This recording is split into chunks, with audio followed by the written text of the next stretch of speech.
दिवसाची सुरुवात कौतुकाने की तक्रारीने? असं होतं ना, सकाळची सुरुवात होताच मनात हलकंसं काहीतरी दाटतं.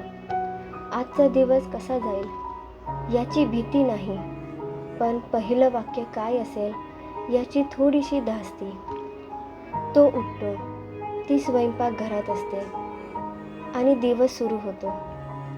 हे राहिलंय, कालच सांगितलं होतं.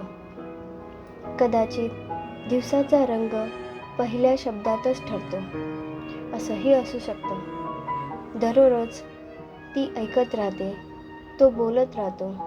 छोट्या छोट्या तक्रारींनी सकाळ भरत राहते आणि कौतुकाचे शब्द कुठेतरी थांबत राहतात. मग हळूहळू सकाळ म्हणजे उत्साह नाही, तर तयारी होते.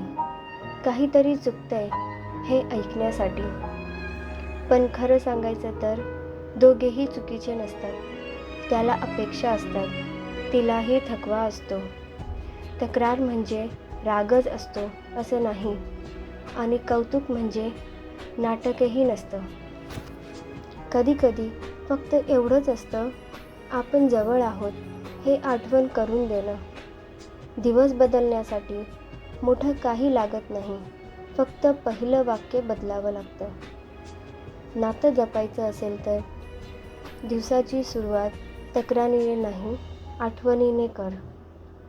हे शब्द मनाशी भिडले असतील तर सेव्ह कर आणि तुमचं मत काय आहे कमेंट करा.